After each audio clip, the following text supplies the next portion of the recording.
Now, the only way to protect yourself is to constantly be in God. This is perilous times, dangerous times. You will lose members of your family, loved ones. That's why God says it's perilous times. And it's not ahead anymore, it's here.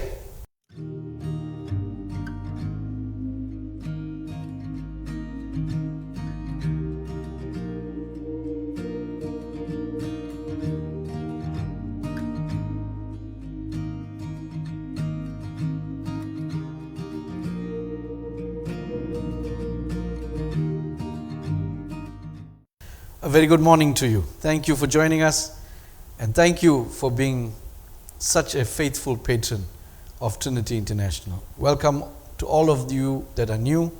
Welcome to the family.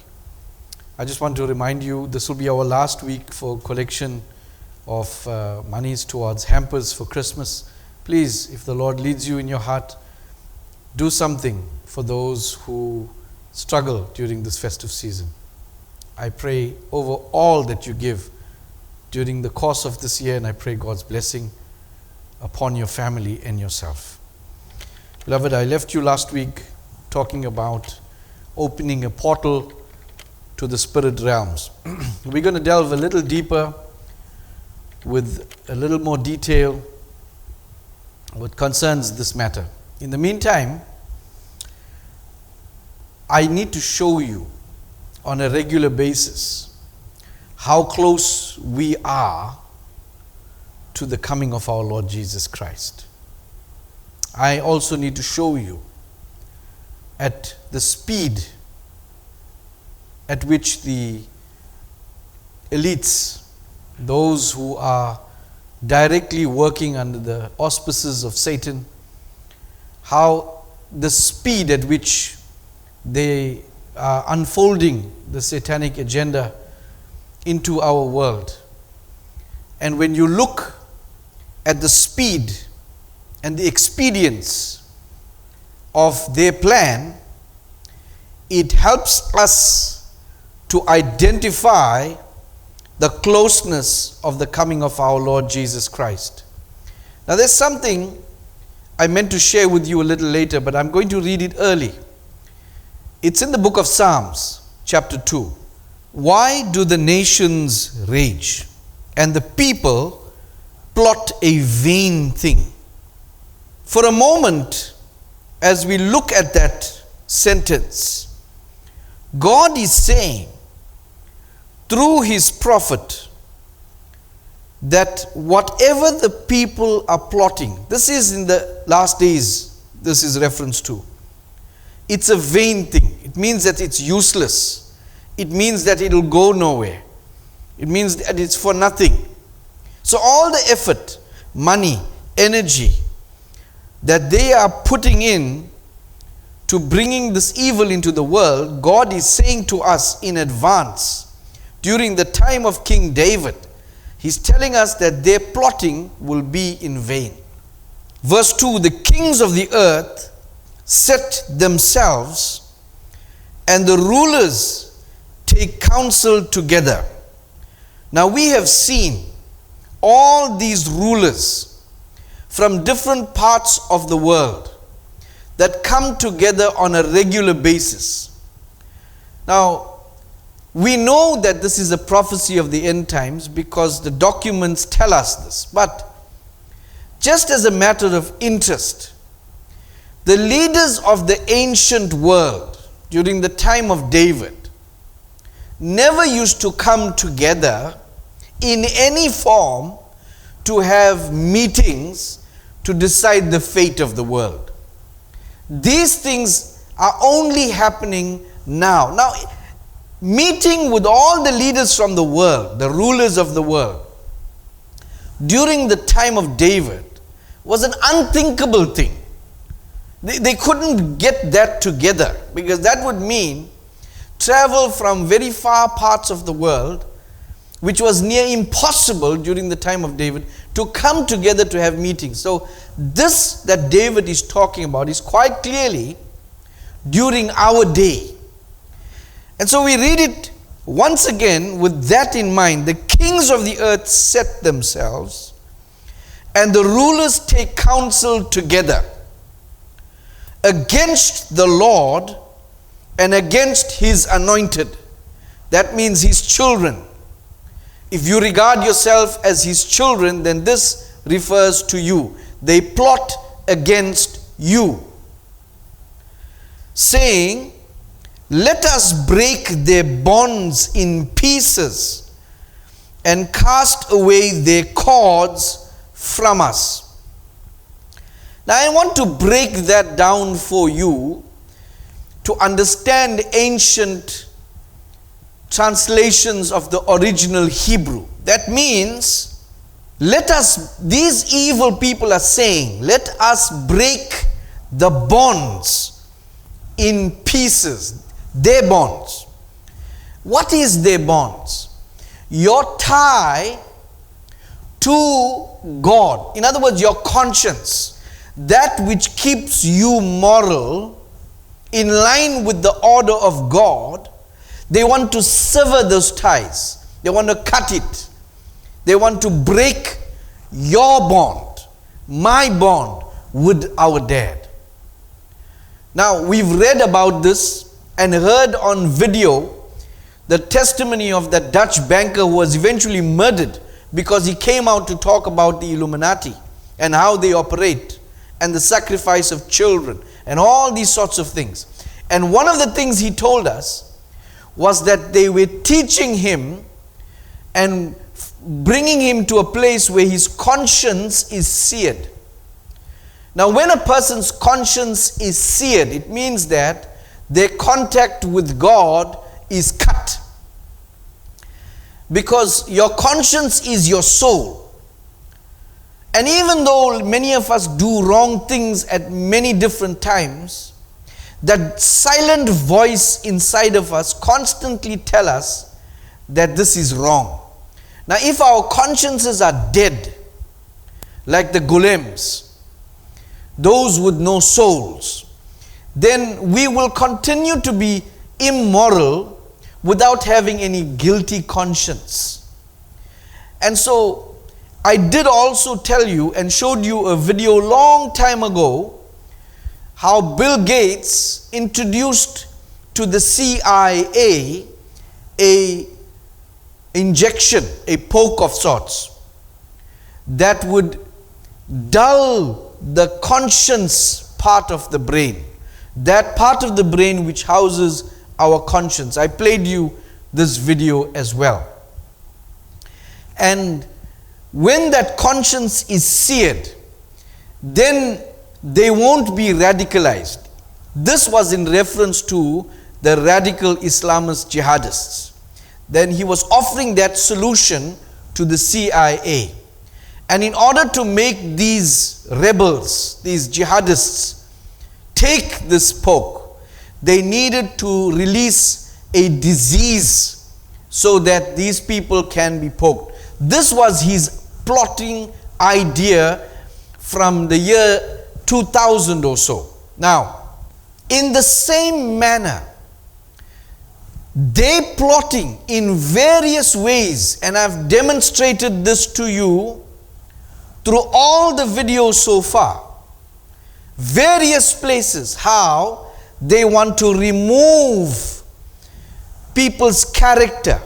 They want to remove God's presence from the temple. And once God's presence is removed from the temple, it can no longer be called a temple. It is defiled. And so we're moving towards this, but not just that. David told us this thousands of years ago. The opening of the portal to the seventh heaven and all the heavens of God is vital for God to reveal these things to David. And this is the way God reveals these things to you and I, depending on the spin and frequency of our Merkaba, which is dictated to by the emotions that we carry. So if we are, I'm going to use this term loosely, godly. If we carry godly emotions, of joy, peace, love, gentleness, kindness. These create frequencies. And the most potent of frequencies is thanksgiving and praise. That opens the portal and allows you to get into the gates of heaven. So I'm just reminding you that David had this kind of access. If you remember, when he brought the Ark of the Covenant back, when it was taken, he was rejoicing and praising God, so much so that he became naked in the streets and was not even embarrassed. That kind of praise that lived in his heart created a portal for him so God can reveal to him these things that we're reading. So let's read that again. Let us break their bonds in pieces and cast away their cords from us.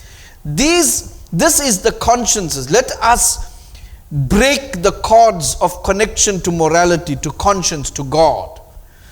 And so this is their plan. And then it says, he who sits in the heavens shall laugh. This is talking about our Father. The Lord shall hold them in derision. Then he shall speak to them in his wrath and distress them in his deep displeasure. Yet I have set my king on my holy hill of Zion. I will declare the decree. The Lord has said to me, you are my son. Today I have begotten you. Can you see who's speaking? Jesus is speaking. The begotten son. And this was before Jesus even came on the earth. Ask of me, and I will give you the nations for your inheritance. This is God the Father talking to God the Son, promising him the nations for his inheritance, and the ends of the earth for your possession. You shall break them with a rod of iron. You shall dash them to pieces like a potter's vessel.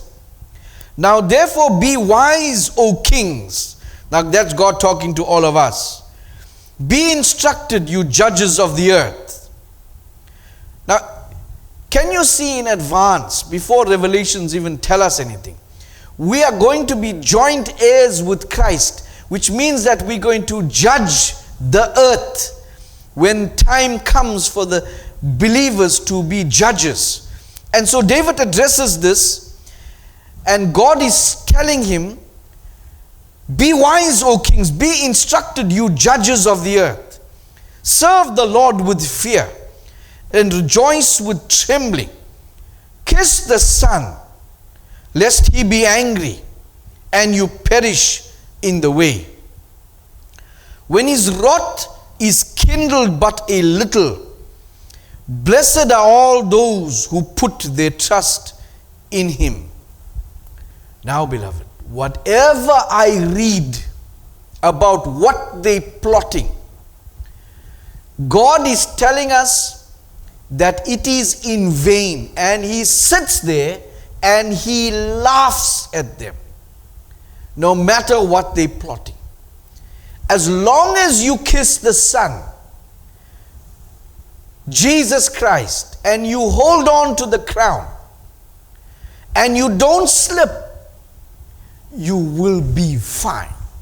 God promises us that. So I want to take you to the plotting that's going on, so that you can be aware. Last week, I showed you a video clip of a man called Aman Jabi. He's been working for close to 30 years in the electronics industry. He designs and designed cameras that fit on all the major cell phones and surveillance cameras around the world. And he showed us the video about where the elites want to place security footage cameras all over the world.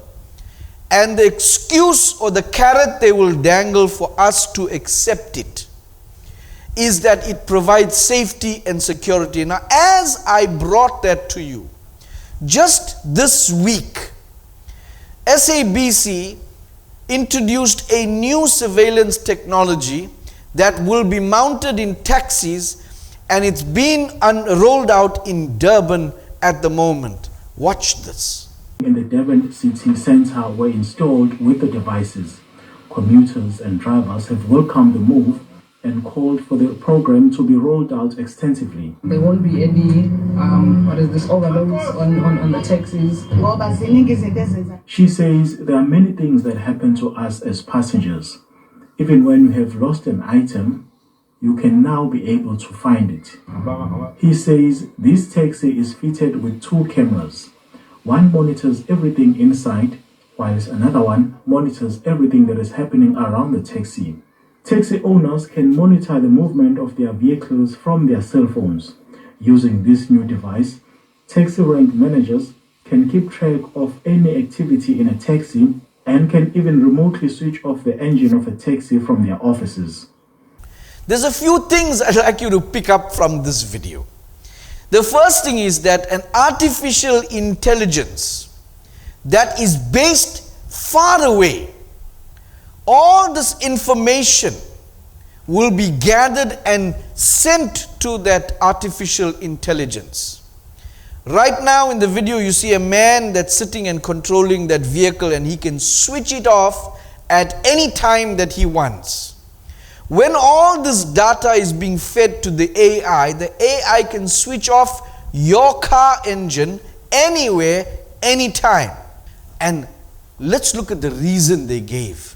And the people who are talking in this video are buying it. They're saying, yeah, it's very good for our safety. We can leave things and it won't get stolen, and we can catch the thieves, and that sort of conversation. Because it's being sold, surveillance that will feed information is sold to the world as safety and security, and the people are already buying it.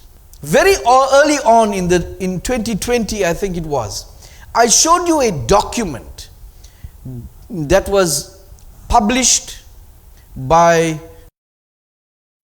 and in that document it says that this type of drug that they're putting in carries with it the ability to carry frequencies or broadcast.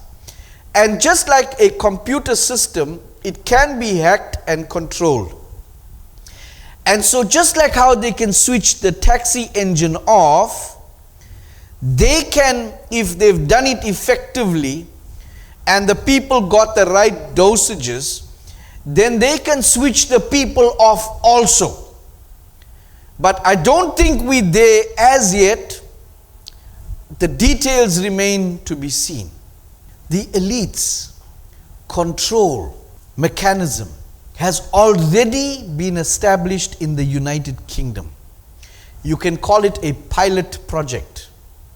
Take a look. Remember when the media said that climate lockdowns were just a baseless conspiracy theory, and then India went ahead and imposed them anyway? Well, now de facto climate lockdowns for a major UK city have just been announced. Yep. They're actually doing it. The Daily Sceptic reports Oxford County Council is going to trial a scheme whereby the residents of the city are divided into 7 zones with movement by car between the zones restricted to 100 trips per year. The plan is to use automatic license plate recognition cameras to enforce the de facto climate lockdowns. Electronic gates on key roads in and out of the city will confine people to their own area if they go over their travel rationing limit. Residents will only be allowed to leave their area 100 times a year. That's the equivalent of just 2 days a week. And I'm sure that limit will be reduced even further after this scheme is implemented. They'll need special permission from the council, which will decide whether the journeys are necessary. Everyone will have to register their car with the local authority so it can be tracked and traced by smart cameras. Imagine if your job requires that you have to drive from your home to a nearby town or city every day of the week, or even just 3 times a week. Government says no. That's a de facto climate lockdown. And don't think you can beat the system if you're a two-car household. Those 2 cars will be counted as one, meaning you'll have to divide up the journeys between yourselves. 2 cars, 50 journeys each, 3 cars, 33 journeys each, and so on. The Lefty Council actually announced this 15-minute neighbourhoods policy last year when they were elected, but only now are we discovering the true scale of this draconian population control measure. Communist-style internal borders, internal passports, all in the name of saving the planet. Of course. They want it all in place by 2024, but the trials are already set to start soon. The Oxford Mail reports that local authorities have insisted the controversial plan would go ahead whether people liked it or not. You'll be allowed to drive far less and you'll be happy. It's amazing. It's out there. It's being rolled out. God says it's in vain. Now I'm going to take you to understand something. When I look around and I see general Christians just going about their business, going to church, coming back, singing praises, being told that, hey, this coming year is going to be, God is going to bless. When I look at all that, and I think, these are the people God is talking about, that when He comes, they're going to be taken by total surprise. But let me show you what's going on. Did you know that Bill Gates, there's a newspaper article that tells us Bill Gates' patent gives him exclusive rights to computerize the human body. This is fact now. The article continues, a patent granted to Bill Gates awarded the self-appointed World Health Czar the exclusive rights to computerize human bodies and use them as local wireless networks. The human body is a vibrating, throbbing, pulsating gateway of tubes and tunnels filled with electrolytes and all capable of transmitting information, the lifeblood of the internet and the 21st century. Now it has emerged that Gates Microsoft was granted exclusive rights to this ability of the body to act as a computer network. Microsoft was awarded US patent, there's the number there, 675472, which is titled Method and Apparatus for Transmitting Power and Data Using the Human Body. Just in case there's any doubt, I accessed the US patent website. And as you can see, the patent website, this patent was granted to Microsoft Technology Licensing in the year 2000. You'll see the date 27th of April 2000. And the application was filed by Microsoft. And in the patent is an abstract that reads, Method and Apparatus for Transmitting Power and Data Using the Human Body. Methods and apparatus for distributing power and data to devices coupled to the human body are described. The human body is used as a conductive medium. Example, a bus. That's not a driving bus now. This is a bus, something that holds information, over which power and or data is distributed. Power is distributed by coupling a power source to the human body via first set of electrodes. In this patent, there are diagrams. And in the diagram, you look at two parts. That, there's so many, but I'll just isolate two. In figure 3, you will see a section called control logic. And the next one is number 40, memory. So these people have patented a technology to control human beings in the year 2000. Technology has reached that place where they can now carry out the potency of the patent. And what is their plan? To cut the cords from human, in other words, to take away their conscience. This man is able to do that because he's got a license to hack human bodies, treat them as computers, emitting frequencies. And we've already shared so much about this. What is even more dangerous? Look at their plotting. There's an article that tells us, it's from the Max Planck Institute, very reputable. And it says, animal poking things with self-spreading diseases. And the article continues. This is a study. The pokes for animals based on diseases that spread on their own are being developed in Europe and the US. This was an article this year. Immunobiology, infection biology.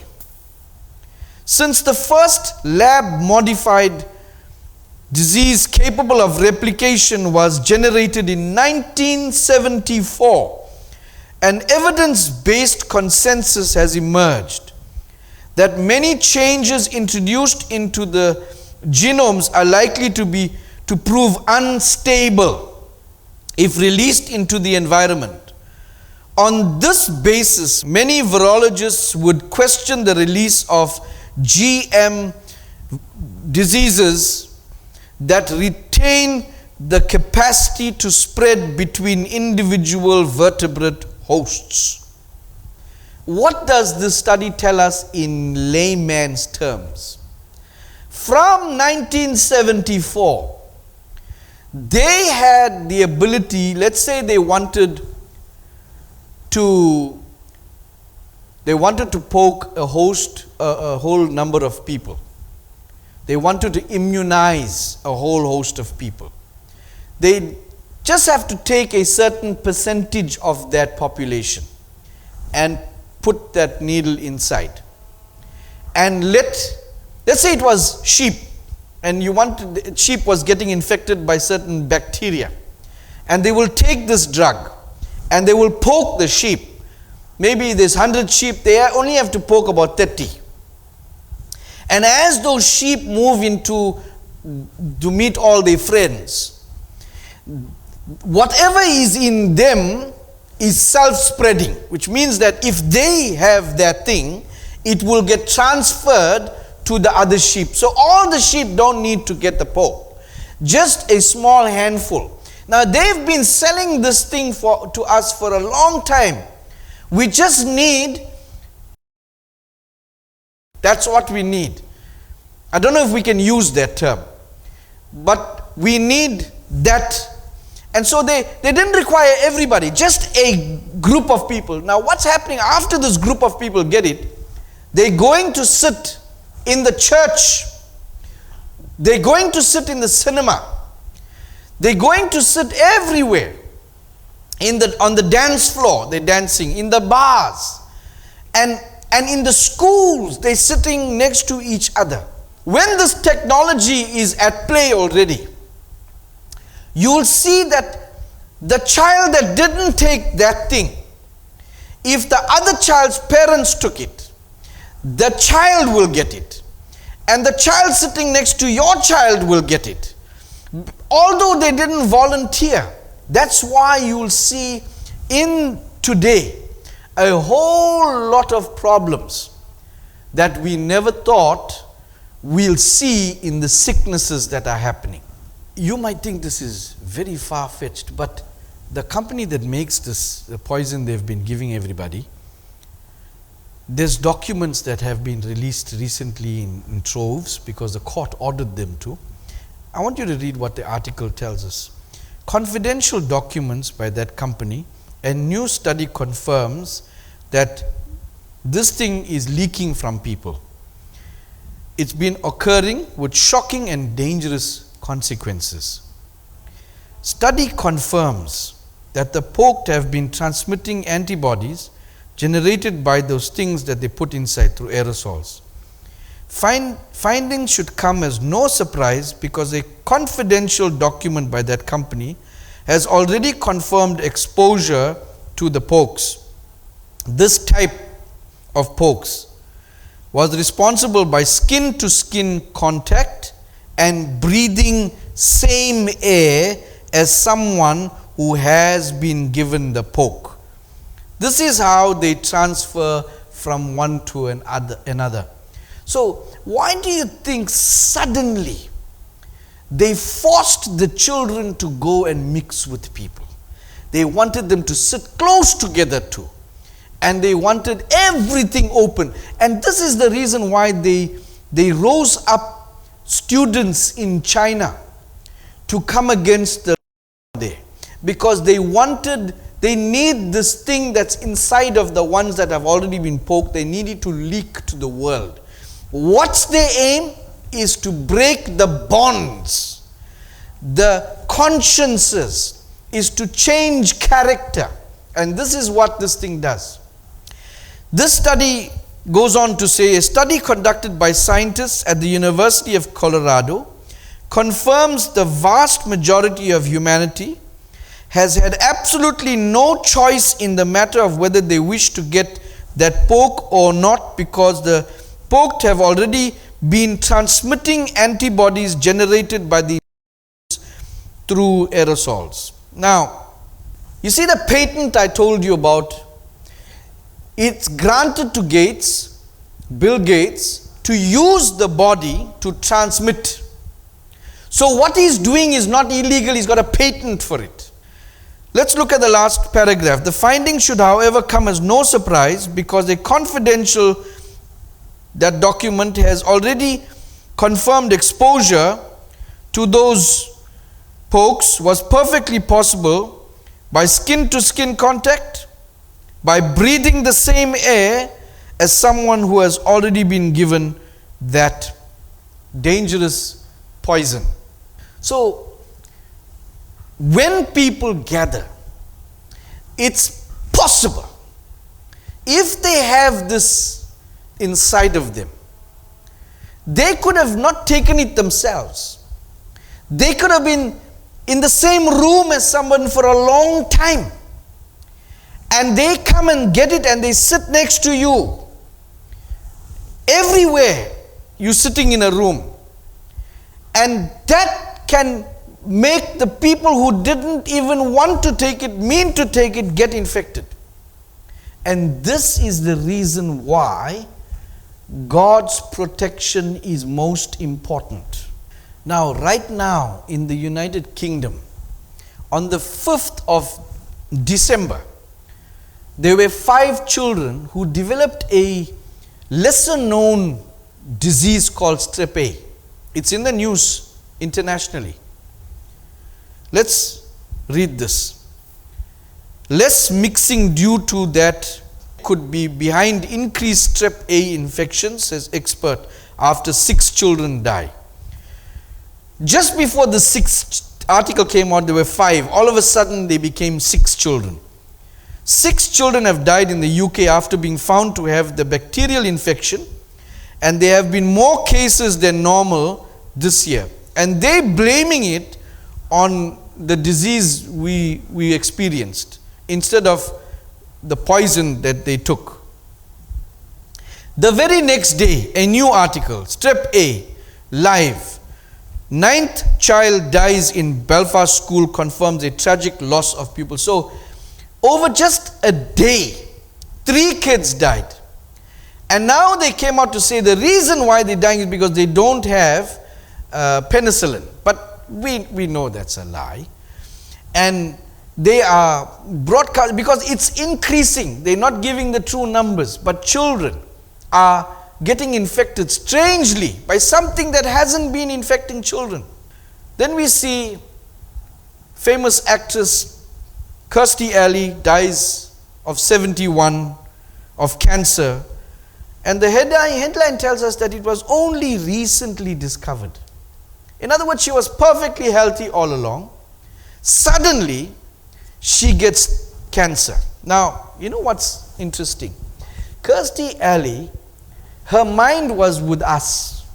She didn't push this thing. In fact, she said, you can't put something in someone if they don't want it. She had all those tweets over the long time. So how did she get cancer? And it's because of what they call shedding. Someone that's poked, who she was close to, shed it. And no protection of God, you get infected. We see Pele, headlines, who was diagnosed with bowel cancer in September 2021. Has a respiratory infection which led to hospitalization on Tuesday, where his cancer therapy was reviewed. Just recently now, last year, developed cancer. It's gone so bad. I don't expect to see him here alive much longer. But it's a sudden, let me just tell you this. Those who have had cancer, if this thing comes through to you by shedding or by getting poked yourself, chances of you living long is very limited. And if you are receiving this poison in some way or the other, you will develop the cancer and you will die very shortly with none of God's protection over you. There's another article that tells us that this country singer dies in his sleep right after getting married. He was celebrating getting the poison in April of 2021.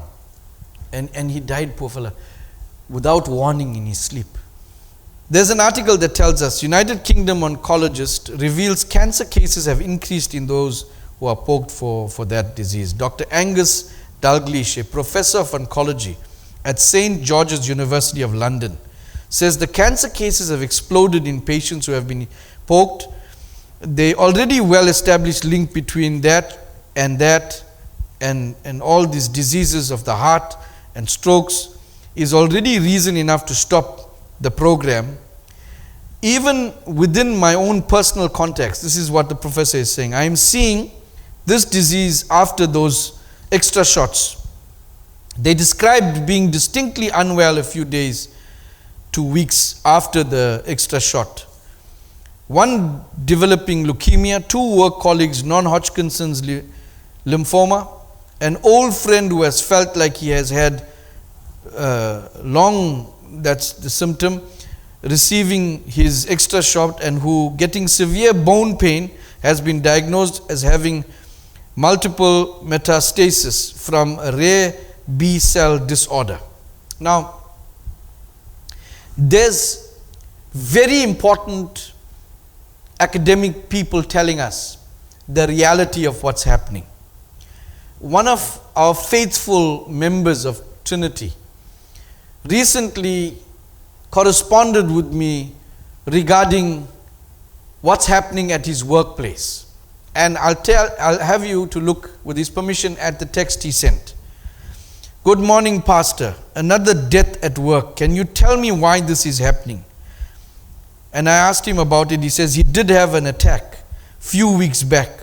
The other guy had a stroke. He died. So there were 2 deaths in one workplace in a space of a month.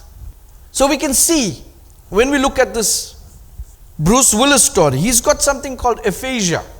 And the headline says, Bruce Willis's aphasia is not caused by the poke. There is no evidence to indicate that this disorder is a possible side effect. While the headline is not false, listen to this, fact checkers. There is a temporal relationship between the poke and aphasia. They confirm there's a relationship. We'll just leave that article as it is. But you must remember, we showed you the Microsoft patent that they got approval for to hack human bodies. That's basically what it is. And Business Day confirms that it's not the poison that they put in people that's causing all these new related diseases. No, it's not that. It's the original disease that's causing it.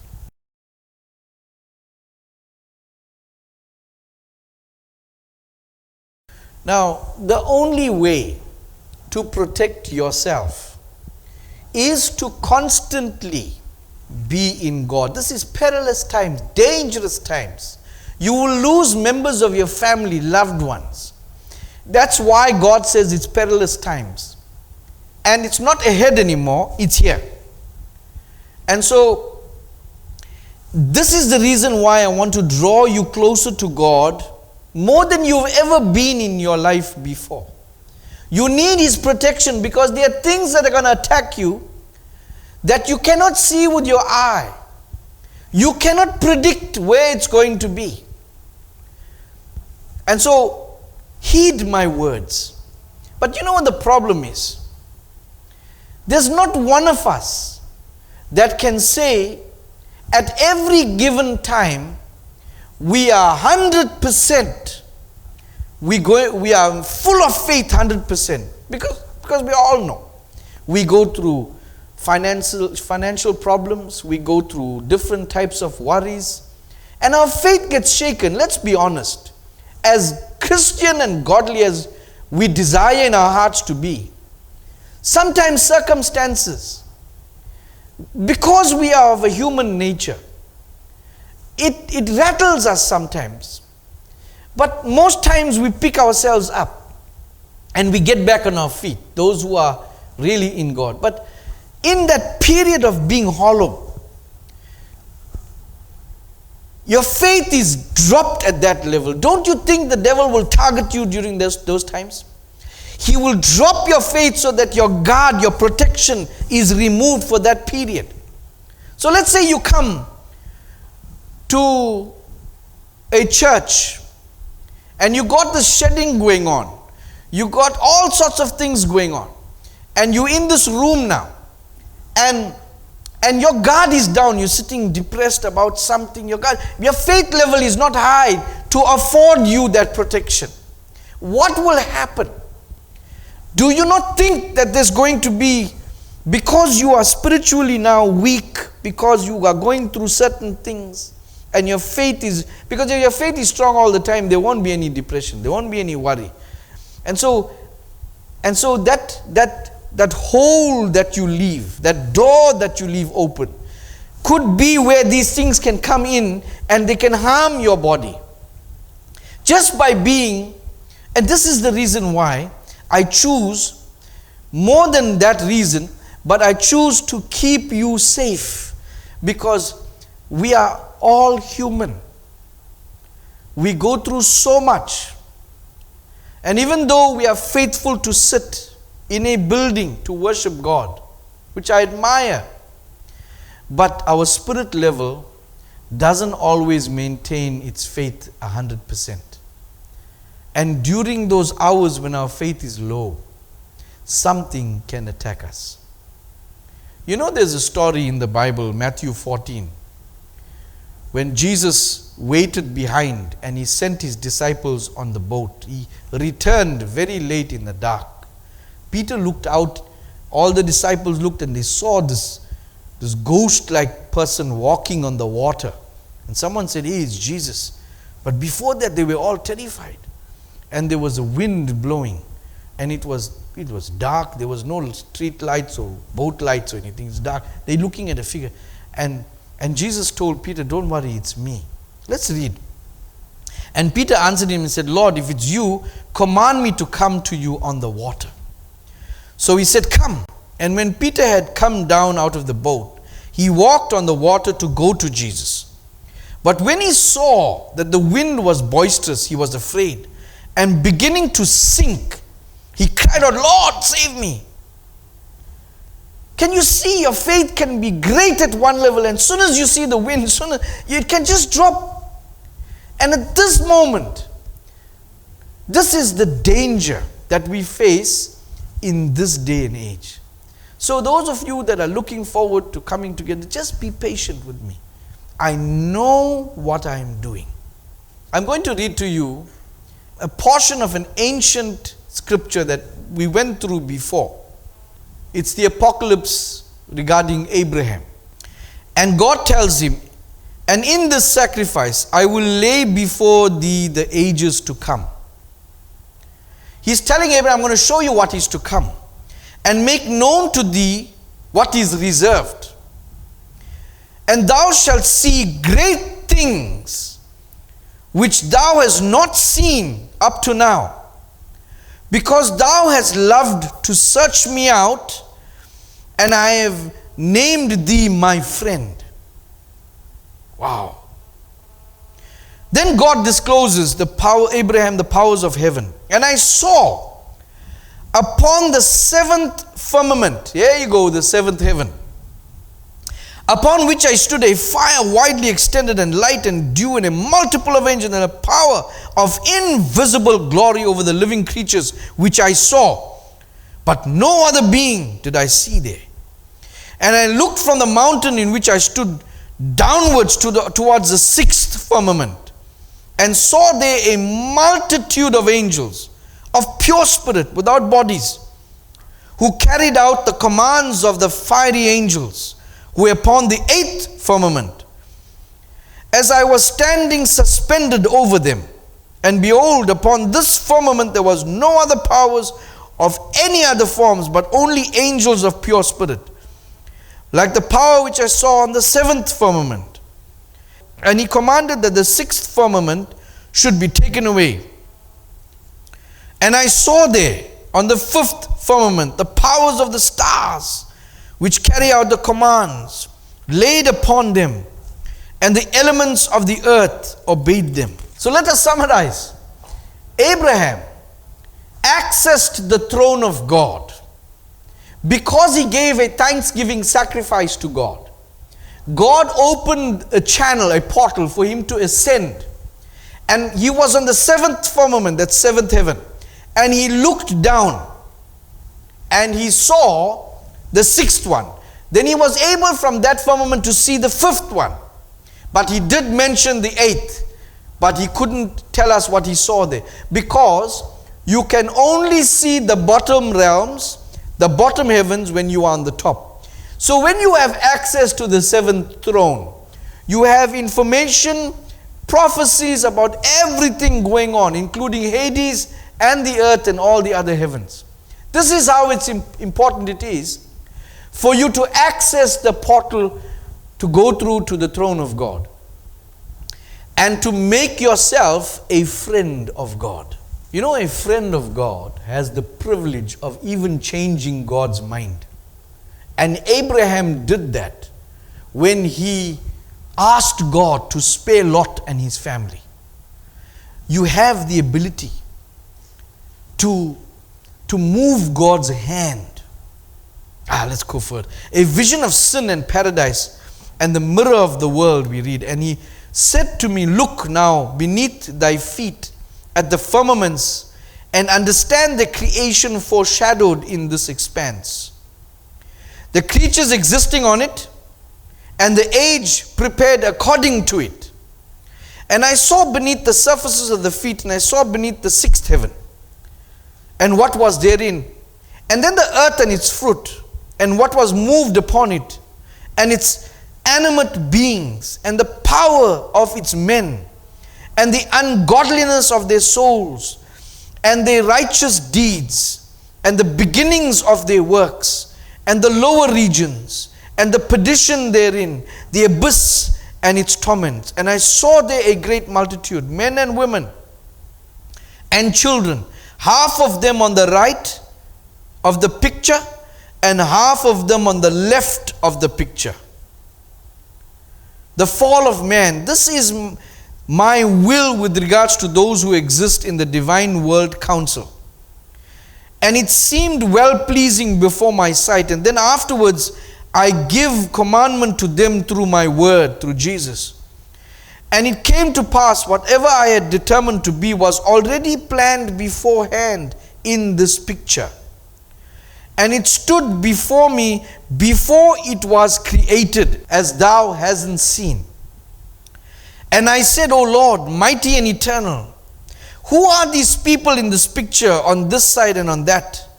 He said to me, these which are on the left side are the multitudes of the people which have formerly been in existence and which are after thee destined. Some for judgment and restoration, and others for vengeance and destruction at the end of the world. But these which are on the right side of the picture, they are the people set apart for me of the peoples from Azazel. These are they whom I have ordained to be born of thee and to be called my people. I don't know if you get this, if you understood everything. Abraham went up and God showed him the past, He showed him the future, He showed him the present. God showed him everything, which means that everything is preordained. Everything has already happened because Abraham saw it happen. He even saw the goat and the sheep on the left and the right. And he saw how God separated them. at the end of the age. So when we taking one step in front of the other, in our world, in our life, it's happening as we speak. In God's world, it's finished. So therefore, beloved, God has everything in His hands. There's nothing for you to fret about.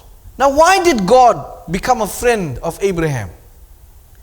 Now, remember, this has nothing to do with how much you give to God. That's your business between you and God. I'm talking here, as I read this to you, about a thankful heart.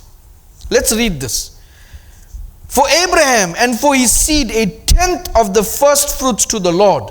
And the Lord ordained it as an ordinance forever, that they might give it to the priests who served before him, that they should possess it forever.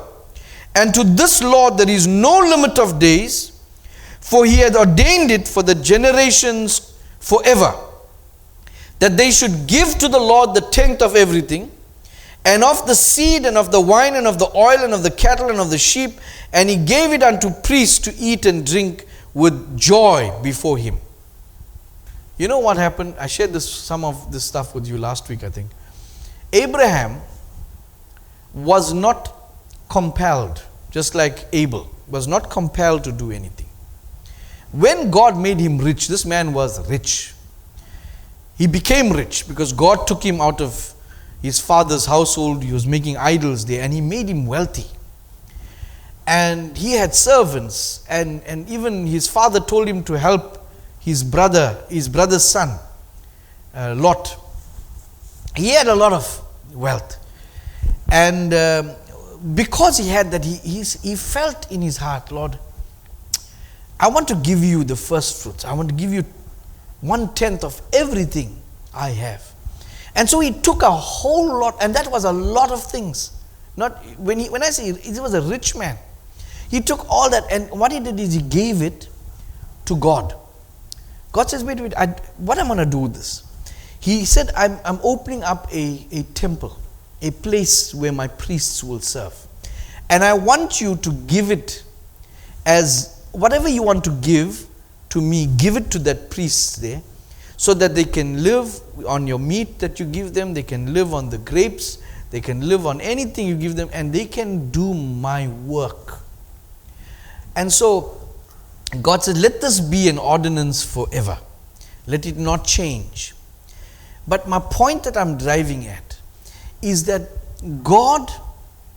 Abraham established on his own. God didn't tell him this. On his own, he established a precedent, a system of operation for the kingdom. And it came out of his own spirit. He just went one day and he said, Lord, I'm so thankful. And this is the reason, because of his heart. Now, there may be people who can't give God anything, and that's perfect. It's not a problem. God is not looking at your outward appearance and what you physically can do. God is looking about the thankfulness of your heart. How grateful are you to him? And I've been trying to stir this up in you last week. And sometimes, in Abraham's case, he wanted to express this gratefulness and thankfulness by what he had. But that can vary between different individuals. God is more interested in the quality of your heart. And this is what I'm trying to get through to you. Because only that can make you a friend of God. And when you're a friend of God, he gives you access to his house, to his throne. And when those portals are open, God shows you things that he won't show ordinarily to anybody. And this is how I've told you all these things that you sing now 2 years ago, before science can even approve it. Science can confirm it. Where do you think those details came from? Because it drops into my spirit. And when that spirit ignites, God offers that to the people. You know, I shared with you last week that it doesn't have to be when a person is sleeping.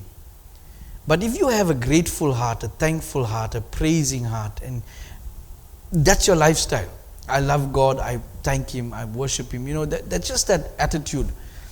That in the night when you sleep, your spirit goes to the realms of God, the heavens of God. And whatever He wants to pour out, it's like an open door. It's an access for Him to come down, or for you to access and get from Him whatever you need for your spirit to flourish. And in Abraham's case and many other cases, He physically blesses you. But that's left to Him what He wants to do. But the bottom line is you give Him access. In your sleep, when you're sleeping, your body is asleep, but your spirit is awake. It travels through to that portal. Even in the day, when you're walking, when you're cooking, when you're at work, that portal remains open. It doesn't close. When you have that constant attitude, so your spirit always has access to the presence of God, to God Himself, to the wisdom that comes from His throne. But you know, in your dreams, and when God reveals things to you, sometimes it can be even a vision while you're awake. God does not explain His dreams to you. He gives you bits and pieces, like a puzzle. And it's the job of your spirit to seek the answers out, to glean from whatever you dreamt what the answers are. And that process brings you and draws you closer to Him. That process develops and builds your spirit. And that's why He always speaks in parables. And you'll read in the Bible when He was walking, He always spoke in parables. So I want to just zero in on just so that there's people who are really interested in the spirit world and they really want to know the deep things. And I'm going to give you a piece of that. I gave you a small teaching when I taught on water. In fact, I talked extensively on water. But water is the gateway between this world of ours and the heavens. So you have to travel through water to get to that realm. And I'm going to show you how this operates. First, we read in Genesis 1. In the beginning, God created the heavens and the earth. The earth was without form and void, and darkness was on the face of the earth. Let's read this very interesting line. And the Spirit of God was hovering over the face of the waters. So before anything was ever made, there was water. Now, between you and I, water was the primary compound. Before anything was made, before any element was made, water was present. Now, a long time ago, I showed you how the Big Bang happened according to God. Science tells us that if you take a round jar, for example, a bubble, you fill it up with water, and then you send a frequency, a sound frequency, a specific frequency through that jar. It's called light in a jar. That becomes a miniature star depending on the volume of water and the volume of sound. You'll get an appropriate light coming out of that water. It's like a miracle. Now, once again, nobody pieced this for me together. I derived how the Big Bang took place through knowledge of this information. And so, God had to speak a word through the water at a certain frequency for light to be formed. And that light, from the explosions that take place of that light, all other chemicals, oxygen, nitrogen, helium, gold, diamonds, all these things, even the scientists will tell you from the Big Bang, all the elements were created. And this is how God started creation. If you want, you can go back and listen to that video. But the main thing I'm trying to tell you is that water has been present, is present between the realms or the firmaments. Verse 6 of Genesis. Then God said, let there be a firmament, that's a heaven, in the midst of the waters, and let it divide the waters from the waters. Thus God made the firmament, that's the heavens, and divided the waters which were under the firmament from the waters which were above the firmament. And it was so. And God called the firmament heaven. Now here we're looking at a singular heaven, but we're talking about the heavens. So between the physical realm and the heavenly realm, there is water. Now you can't see this with your eyes now. This is something you'll only be able to see once you reach that realm in your spirit. So water is the gateway to get through into the heavens. Now water has been and is central to how vibrations or frequencies are generated. Now last week I taught you about how emotions create a frequency, a vibration. Now a human being is made up of 70% water. And I showed you how different frequencies affect the spin of water, the Merkaba spin of water. We went through all of this, the God frequency, the God ratio, how it spins. And so when you generate a certain emotion, you don't realize it, but on a quantum level, the water that makes up your human body spins. And the division between your spirit and the heavens is that water. And depending on how that water frequency is spinning will determine whether you have access to the other side. Now if your spin is negative, in other words you have negative emotions, then your water becomes, if I could use this term, dirty. And dirty water will move you downwards into the underworld. Now, we learnt about how how frequencies change the structure, the molecular structure of water.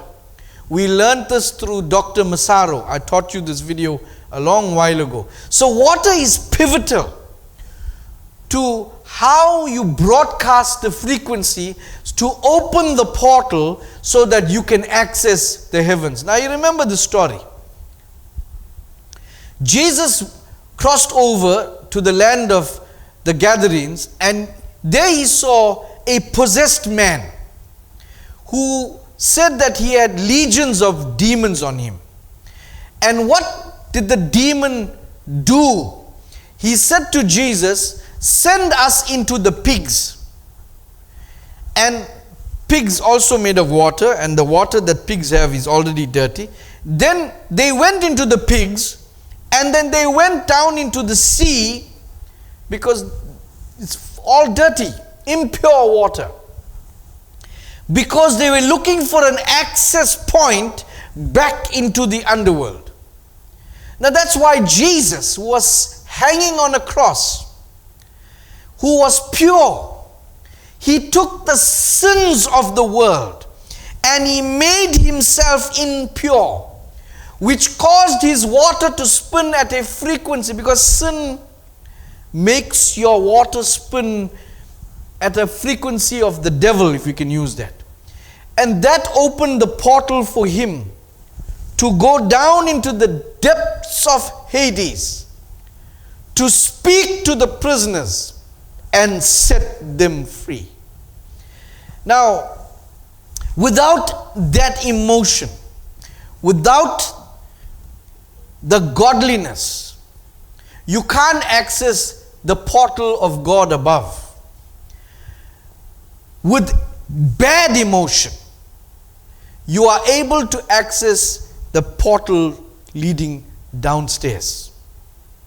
And so, water plays the vital role. It will always be.